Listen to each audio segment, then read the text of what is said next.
നമസ്കാരം. ചെങ്കടലിലൂടെ പോയ കപ്പലുകൾക്ക് നേരെ വീണ്ടും ഹൂതി വിമതരുടെ ആക്രമണം. US സൈന്യവുമായി ബന്ധമുണ്ടെന്ന് ആരോപിച്ച് കപ്പലുകളായ Stena Impeccable, Maersk Saratoga, Liberty Grace എന്നിവയെയാണ് ഹൂതി വിമതർ മിസൈലുകളും ഡ്രോണുകളും ഉപയോഗിച്ച് ആക്രമിച്ചത്. കുറച്ചു ദിവസങ്ങൾക്ക് മുമ്പ് US നാവികസേനയ്ക്ക് നേരെയും ഹൂതി വിമതരുടെ ആക്രമണം നടന്നിരുന്നു.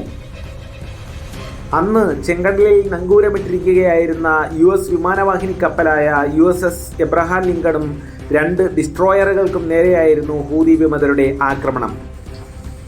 ഈ ആക്രമണങ്ങൾ നേരത്തെ പെന്റഗൺ സ്ഥിരീകരിച്ചിരുന്നു. ചെങ്കടലിലൂടെയും ഏദൻ ഉൾക്കടലിലൂടെയും പോകുന്ന കപ്പലുകൾക്ക് ഹൂതി വിമതരുടെ ആക്രമണം വലിയ ഭീഷണിയായി നിലനിൽക്കുകയാണ്.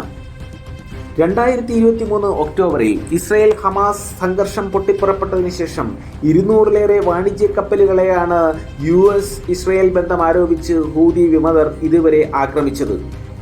യമന്റെ ഭൂരിഭാഗം പ്രദേശങ്ങളും നിയന്ത്രിക്കുന്ന ഇറാന്റെ പിന്തുണയുള്ള ഹൂതി വിമതർ ഹമാസിനോടുള്ള ഐക്യദാർഢ്യം എന്ന നിലയ്ക്കാണ് ഇത്തരം ആക്രമണങ്ങൾ നടത്തുന്നത്.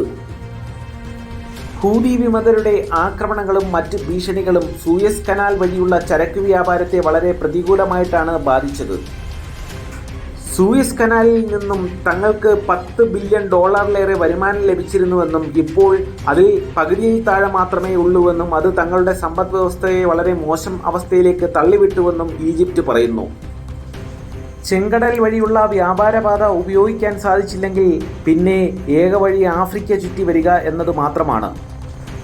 ഇതുമൂലം ചരക്ക് നീക്കത്തിൽ വളരെയധികം കാലതാമസം ഉണ്ടാവുകയും ചിലവേറുകയും ചെയ്യുന്നു. ഹൂതി വിമതരുടെ ആക്രമണങ്ങൾ വർദ്ധിച്ചതുമൂലം അമേരിക്കയുമായും ഇസ്രയേലുമായും ബന്ധമുള്ള വാണിജ്യ കപ്പലുകൾ സൂയസ് കനാൽ വഴി പോകാതെ ആഫ്രിക്ക ചുറ്റിത്തിരിഞ്ഞാണ് ഇപ്പോൾ പോകുന്നത്.